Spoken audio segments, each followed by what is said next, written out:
Esto es la Cámara Alta, aquí en el Senado de la República. Escuchemos voces, escuchemos protagonistas, ahora en este momento tan decisivo y tan crucial para la República Mexicana, aquí en Uno por Uno, Opinión y Libertad.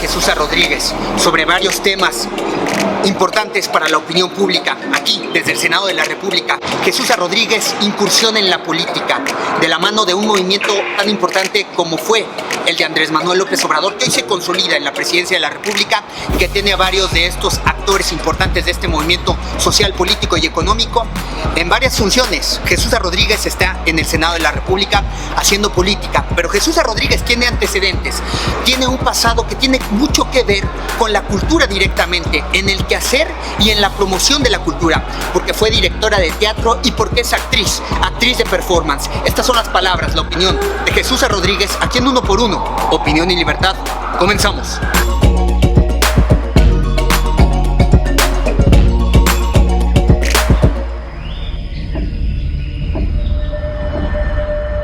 Bienvenidos al México imaginario frente al México que quiere recuperar la realidad. De verdad es impactante para mí ver el espectáculo de un país inventado en sus mentes, de un país que no existe, de unas instituciones que crearon y que están viciadas de origen y que defienden ustedes como las grandes instituciones del país. Es increíble que estemos en un país que ustedes dejaron con 200,000 muertos. No estamos hablando aquí nada más del saqueo. 45,000 desaparecidos. Pues claro, ¿a poco vamos a parar esa inercia en 6 meses? Señores, ustedes hicieron una masacre de jóvenes. El 90% de esos 200,000 asesinados son jóvenes. Si algo hizo el sexenio del PAN, los 2 sexenios del PAN y el sexenio del PRI, fue irse contra los jóvenes. Vean las estadísticas de los muertos. ¿Por qué van tantos? Porque ustedes dejaron un país con esa inercia. Estamos recibiendo un país con 200,000 muertos, plagado de mafias, enquistadas en toda la frontera sur, enquistadas en toda la frontera norte. Estamos viendo un país devastado por sus políticas y todavía vienen a hablar aquí de instituciones soberbias. Por favor, de verdad yo se los digo, no es en afán de polemizar. ¿Por qué la gente votó por un cambio? Tenemos la oportunidad de cambiar juntos. La cosa venía muy mal. De ninguna manera, si lo que nos importa a nosotros son los jóvenes, que es lo que no les importó a los sexenios anteriores. Aquí me ha precedido gente que participó en los gobiernos más corruptos que han gobernado a México en la historia de México. El sexenio pasado, este país fue gobernado por una banda de corruptos con el índice de corrupción más alto de Latinoamérica. El México profundo tiene una esperanza por fin, no la tenía. Durante 80 años no la tuvo. El ser humano está frente a sí mismo. Estamos a punto de una 6ª extinción. Y no somos capaces de cambiar ni siquiera lo que nos metemos a la boca. Entiendo que nos da mucho miedo el cambio, entiendo sus reacciones de pánico. Estamos cerca de los jóvenes como nunca y yo digo, las jóvenes y los jóvenes de México, concluya, por favor.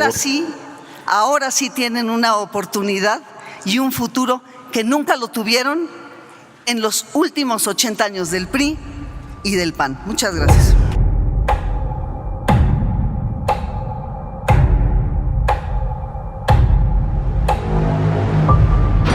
Amigos, me encuentro en el Senado de la República con la senadora Jesús Rodríguez, a quien agradezco esté conversando con nosotros el día de hoy. Al contrario, Eric, mucho gusto. Hoy justamente que están en una discusión muy importante respecto al presupuesto también. Bueno, hoy vamos a se inició la sesión con un homenaje al maestro Toledo, a este gran artista oaxaqueño que pues es un ejemplo para todo el país. Ojalá que todos los artistas tuvieran ese sentido social en su trabajo.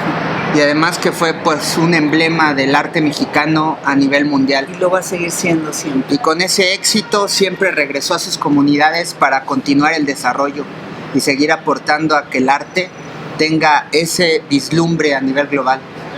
Pues lo decía Diego Rivera, el verdadero artista es el que está con su pueblo, y este es uno de los casos más emblemáticos. ¿Ya cuántos años tiene Jesús Rodríguez en la actividad política? Bueno, yo en realidad tengo muy poco tiempo ya como en la actividad directamente política, pues hace 9 meses, casi 10 que empecé aquí en el Senado. Antes, aunque me relacioné desde el año 2005 con el movimiento de resistencia civil de Andrés Manuel López Obrador, siempre lo hice desde el ángulo del arte.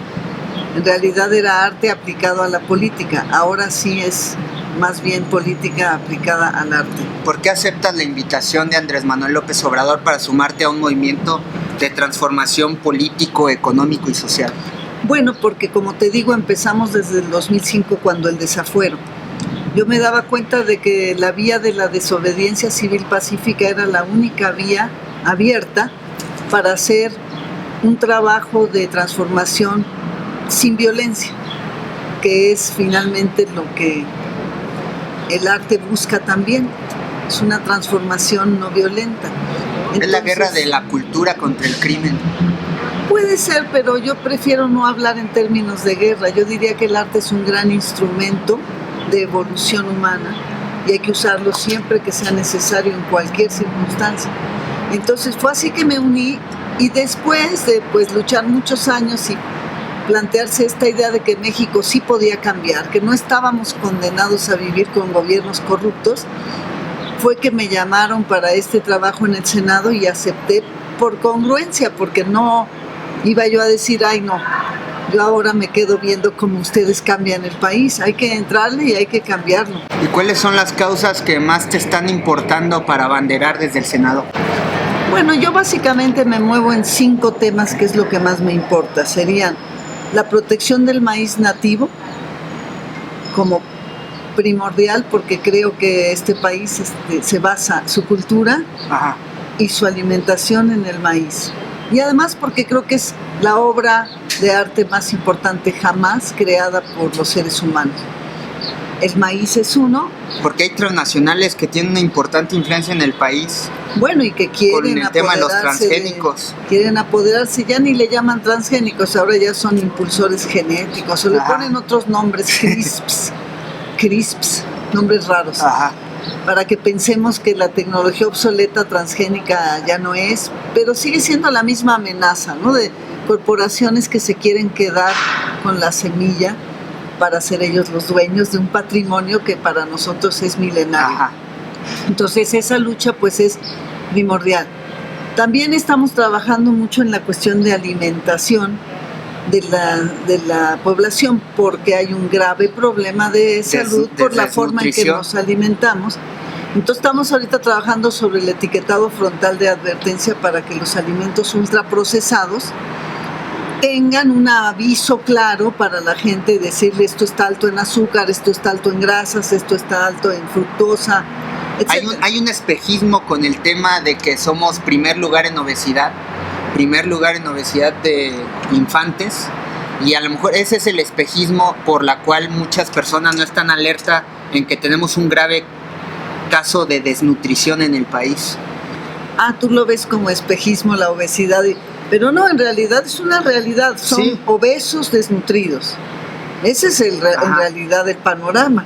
No por ser obeso estás bien nutrido, tienes razón. Exacto, se puede confundir. Tienen acceso a artículos procesados.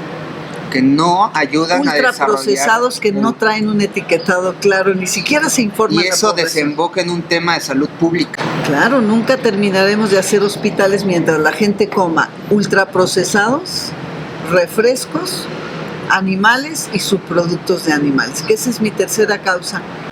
Quizás la más sensible de todas, porque estamos matando seres sintientes todos los días y todavía en México no se comprende que, por ejemplo, la ingesta de carne, que así le llaman carne, pero en realidad son cadáveres de vacas, en gran medida de cerdos y de pollos, así como de pescado. La ingesta de estos animales, cadáveres de animales, está provocando graves problemas ambientales, graves problemas de salud y el más grave de todos, privar de la muerte a un ser sintiente. Entonces, para mí el tema animalista antiespecista y la promoción de dietas veganas y de una filosofía vegana es muy importante. Ese es otro de los temas. Se le debería dar más promoción. No, bueno, es fundamental. Mientras no arreglemos la dieta y arraigarlo, no vamos a arreglar la salud. Al acceso de toda la población, porque es un estilo de vida que sigue siendo concentrado por una minoría en la sociedad, ¿no crees? Bueno, sí, claro, porque apenas, ya en el mundo empieza a crecer. En México ahorita parece que ya somos 20 millones de veganos, que es mucho. Pero está restringido porque es una cuestión de información y de desinformación de las industrias ganaderas, de la industria pesquera, de la industria de los pollos, que son prácticas muy desleales por parte de la industria. Se está dañando mucho a los animales, se está dañando mucho a las personas. Entonces el tema antiespecista, sacar del centro al ser humano como centro de la creación y dueño de todo, que puede disponer de todo, y empezar a entender que los animales también son personas no humanas, deben tener derechos constitucionales, como ya se está planteando en el mundo entero. Parece que en México oímos eso y nos quedamos así como, no, pero ¿cómo? Eso no existe. O lo que tú dices, mira, la población mexicana, los campesinos, se alimentan básicamente de vegetales, frutas y semillas. Son los que menos animales consumen. Los que más consumen animales son las ciudades, las personas que viven en las urbes. Y por eso el nivel de enfermedades es tan alto. Una vez que entiendes que una dieta basada en frutas, vegetales y semillas, te olvidas de las medicinas, te olvidas de las farmacias y te olvidas de los hospitales. Es la base de una salud. Oye, en este tema de salud pública se ha propuesto y se busca erradicar con el Seguro Popular, que es algo que la oposición sigue manifestando que es un error, cuando ha tenido una fama de ser lo más impopular, ¿no? No te entendí la pregunta. El Seguro Popular, ¿cómo está este caso? Bueno, este nuevo gobierno, porque buscan hacer modificaciones en la materia de servicio. El presidente Andrés Manuel está planteando un cambio total de esa idea del Seguro Popular, y ahora justamente en el Senado, entre las iniciativas que se están planteando, se está planteando la creación del Instituto de Salud para el Bienestar. El Instituto de Salud para el Bienestar intenta dar una cobertura de salud a toda la población, muchísimo mejor que lo que era el Seguro Popular, solo que esto se está implementando. Entonces, claro, ahorita estamos en transición y la gente medio se confunde y dice, pero ¿cómo va a ser mi seguro? ¿No va a ser mi seguro? Pero creo que lo que viene... la oposición se está valiendo de eso para hacer conocer que se desaparece. Bueno, porque cuando hay una modificación... Porque la oposición no ha reconocido su fracaso. ¿Tú en qué crees que mejora este nuevo servicio de salud pública? En muchos sentidos, porque mira, el Seguro Popular tenía graves problemas de atención a segundo nivel. Por ejemplo, cuando tú tenías cierta edad, te podían atender ciertas cosas, si pasabas de cierta edad ya no. Es decir, había mucha discrecionalidad también en la propia estructura del Seguro Popular. En cambio ahora lo que se plantea es una cobertura general. Se lleva su tiempo, pero también es difícil pedirle paciencia a la gente cuando se trata de enfermedades y de medicamentos, porque dices, pues no me puedo esperar para tomar mi medicina o no me puedo esperar para acceder a la salud. Pero estamos a toda prisa. Yo sé que esto va a mejorar en mucho, tanto los presupuestos para salud como las condiciones de la población. ¿Crees que es tangible ya una redistribución de la riqueza con este gobierno?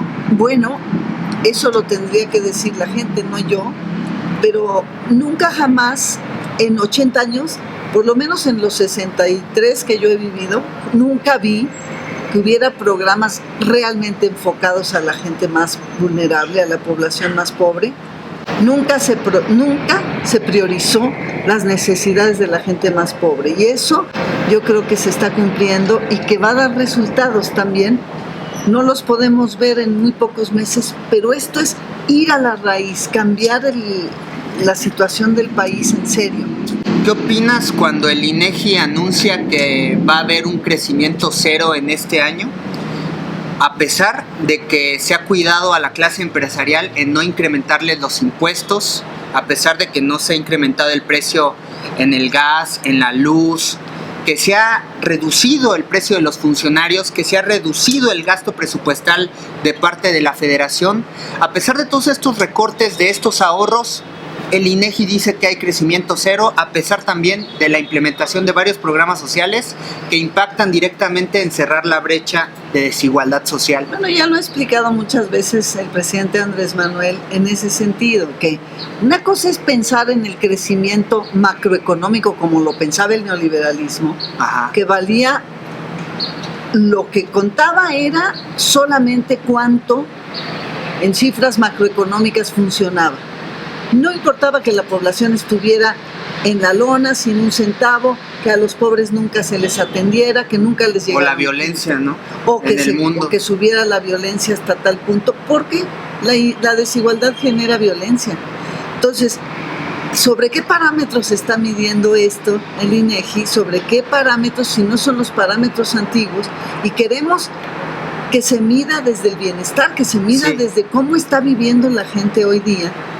Y creo que estamos en medio de una revolución pacífica y no se entiende que todo el paradigma cambia. Tú ya no puedes medir igual que como medías, ni puedes usar los mismos sistemas de medición. Pero es peligroso que ocurra este tipo de lectura de parte de un instituto autónomo cuando puede venir a beneficiar, pues, a un esquema que ha venido funcionando durante los últimos 30 años. Es parte del cambio, es parte de la transformación, ¿me entiendes? Hasta que las instituciones también vayan entendiendo que se tienen que modificar.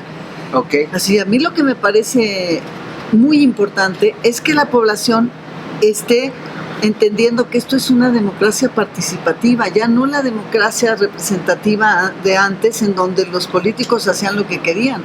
Ahora escuchamos a la gente y la gente tiene capacidad de decisión. Por eso, por ejemplo, se está planteando reformar los mecanismos para la democracia participativa, para que la gente pueda tomar decisiones, porque en este país tampoco había mecanismos para que la población participara. Entonces entiendo, son 80 años sin participar, tampoco la población tiene por qué saber cómo participar.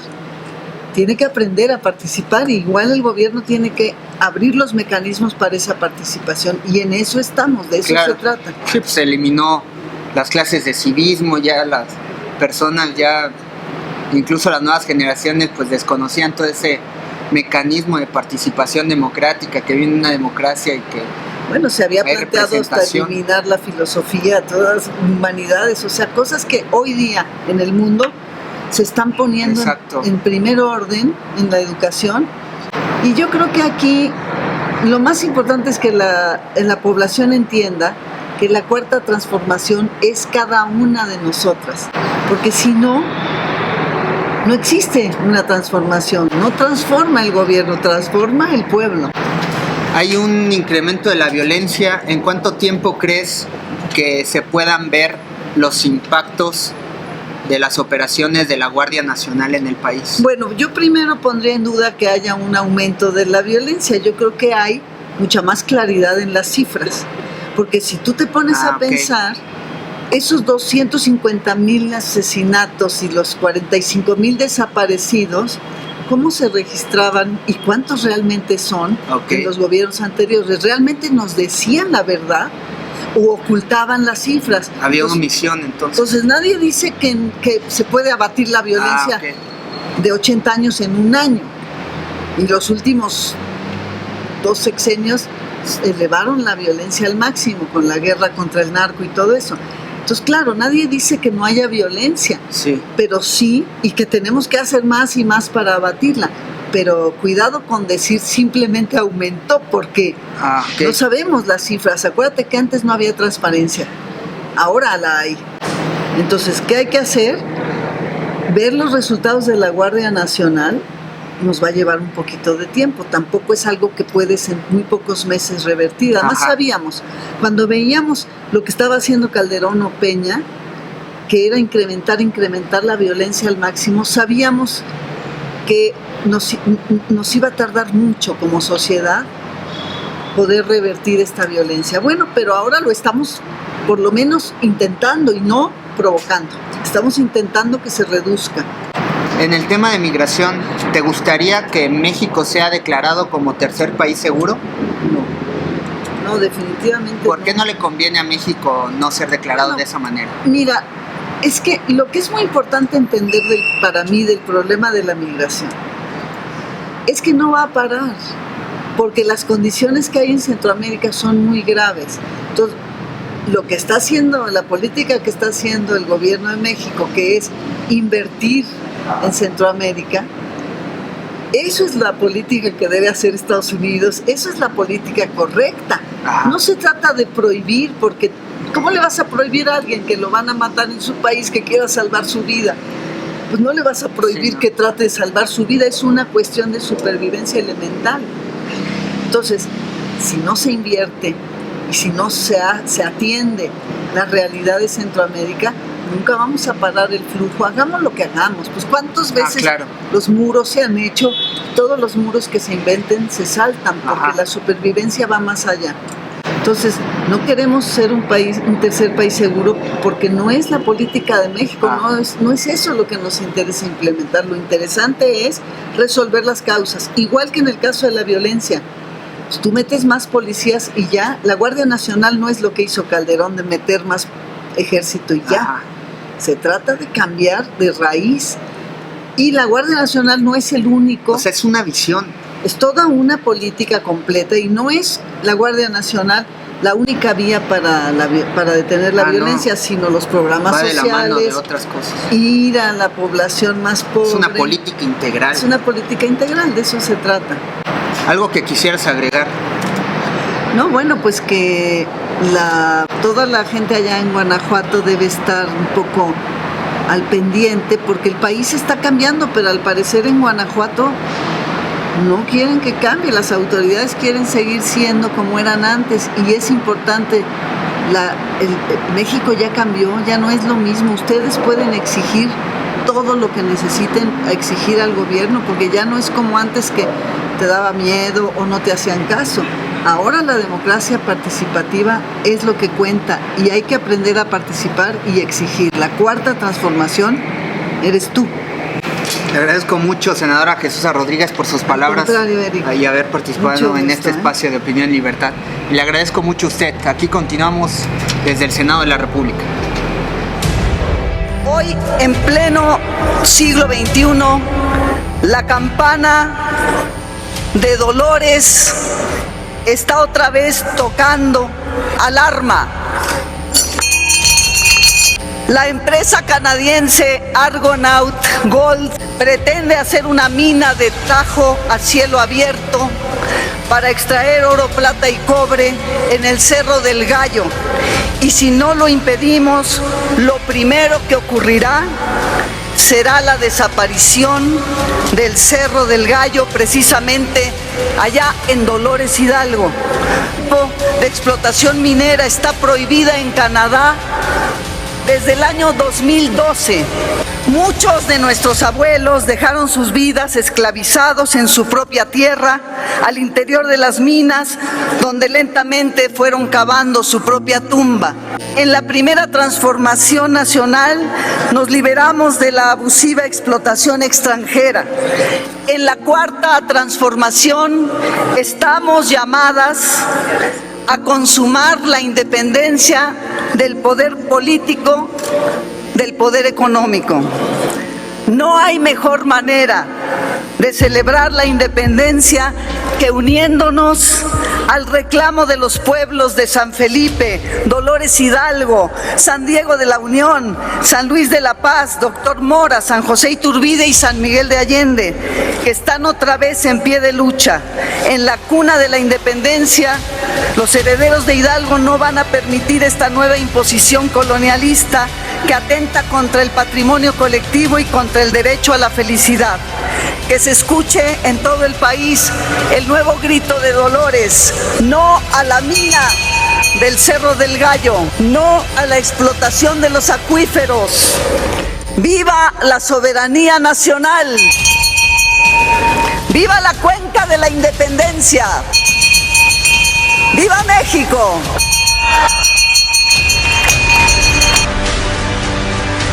Estás viendo Uno por Uno, Repercusión.